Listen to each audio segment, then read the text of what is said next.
লক্ষী যেতিয়া শৈব হৈছিলে, লক্ষী উৎপত্তি হৈছে সাগৰত। সাগৰ যেতিয়া মন্থন কৰিছিলে তাত লক্ষী উৎপত্তি হৈছিল। আৰু তেতিয়া পিতৃ সাগৰে ক'লে, আয়ো তোমাৰ আজি শৈব সভা পাতিছো। ইয়াত মহা মহা ঋষিসকল আছে, দেৱতাসকল আছে, গন্ধৰ্বসকল আছে, দৈত্যসকল আছে, অসুৰসকল আছে। গতিকে বিভিন্ন ঋষিসকল ইয়াত সমবেত হৈ আছে।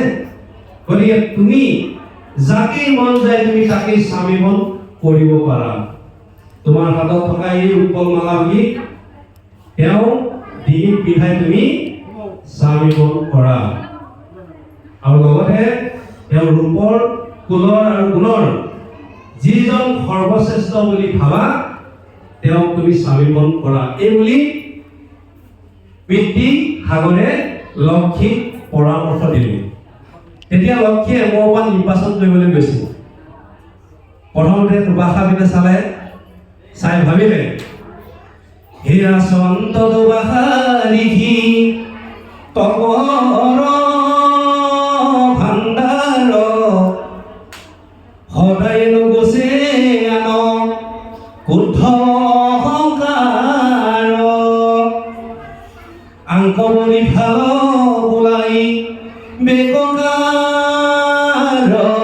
বাপে অকাই যত নষ্ট কৰি বেকচত পাশে। আচন্ত দুবাষা ঋষি তপৰ ভাণ্ডাৰ।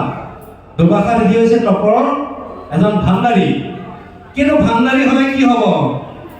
সদায় তেওঁ মনৰ পৰা ক্ৰোধ আৰু অহংকাৰ ভাৱ আঁতৰি নেযায়। এইজনক যদি মই স্বামীমন কৰিব লগা হয় তেতিয়া অকাই যাতে নষ্ট কৰি দিব, তেওঁক অভিশাপ দি মোক ভস্ম কৰিব পাৰে। গতিকে তেওঁক স্বামীমন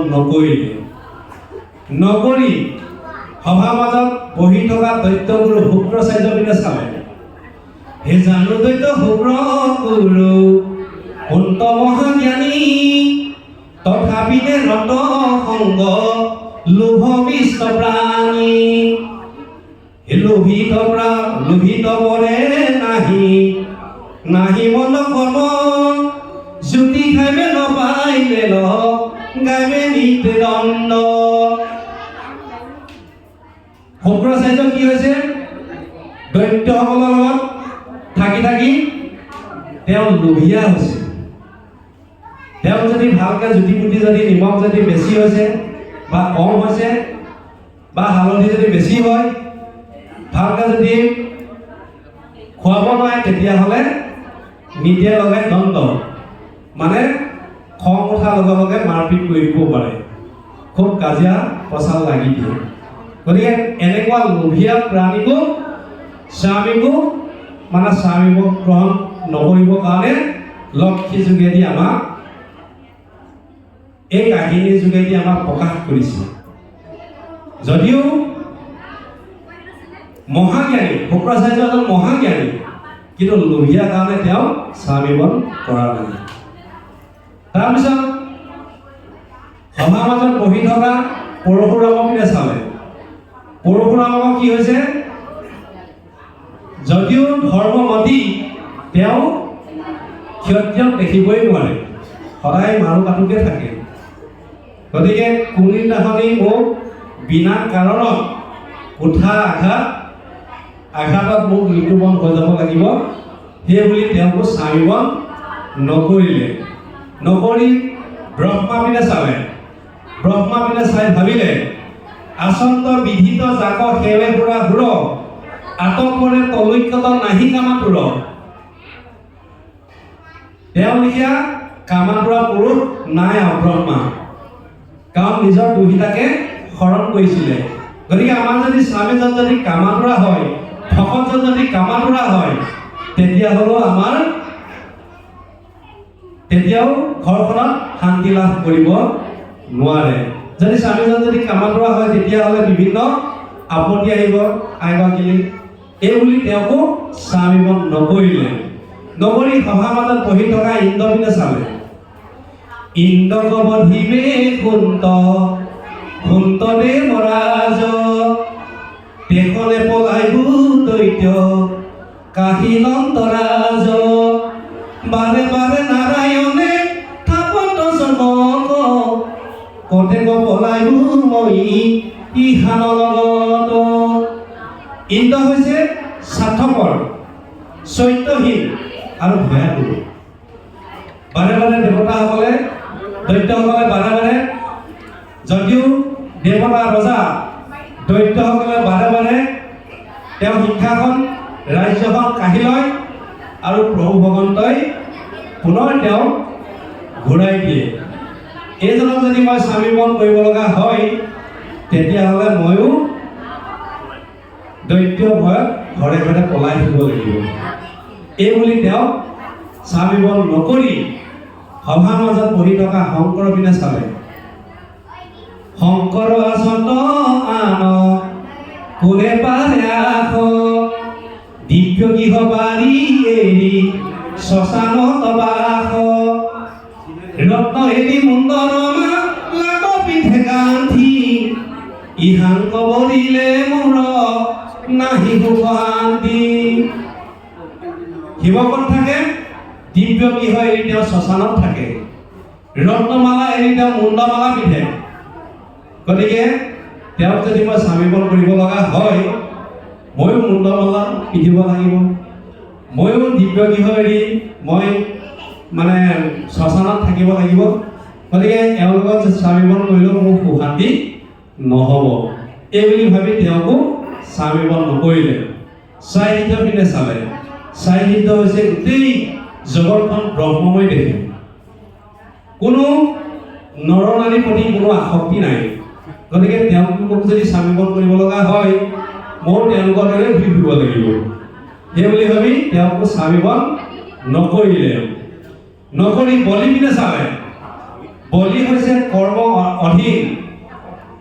যদিও দেৱতাসকলৰ লগত যুদ্ধ কৰি জয়লাভ কৰে কিন্তু কোনদিনাখনি মৃত্যু হ'ব আৰু মৃত্যু হোৱাৰ লগে লগে মই বিধৱা খাটিব লাগিব। এই বুলি তেওঁ স্বামীবন নকৰি খুৰাহুৰৰ পিনে চালে। খুৰাহুৰকো স্বামীবন নকৰি যিজন সৰ্বগুণাধীত দেৱনাৰায়ণ সভা মাজত বহি আছে পুৰুষ লক্ষণ।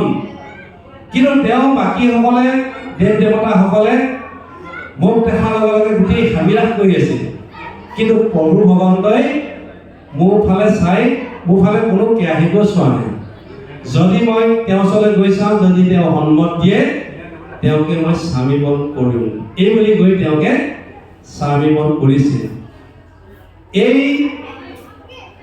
আধ্যাত্মৰ পৰা এই কাহিনীটোৰ পৰা আমি এইটো কথা জানিব লাগিব যে আমি ভকত হ'বলৈ হ'লে বা আমাৰ স্বামীজন যদি ভাল চৰিত্ৰ হ'বলৈ হ'লে, ঘৰখন যদি আমি ভাল সুচাৰুৰূপে যদি পৰিচালনা কৰিবলগীয়া হয় তেতিয়াহ'লে আমাৰ স্বামীজন কোন ধৰণে হ'ব লাগিব, কেনেকুৱা গোটেই লোভ মোহ কাম ক্ৰোধ এইবিলাক সমস্ত ত্যাগী হ'ব লাগিব, তেতিয়াহে সুখ শান্তি হ'ব। সেইকাৰণে আমাৰ সমাজবিলাকত খুব গণ্ডগোল লাগে, এইবিলাকৰ কাৰণে লাগি যায়। গতিকে আমি ভকতি মাধ্যমেৰে এইখিনি আমি ত্যাগ কৰিব লাগিব। কাৰণ শ্ৰৱণ কীৰ্তন শ্ৰেষ্ঠ কৰিছে, নাম ল'বই লাগিব।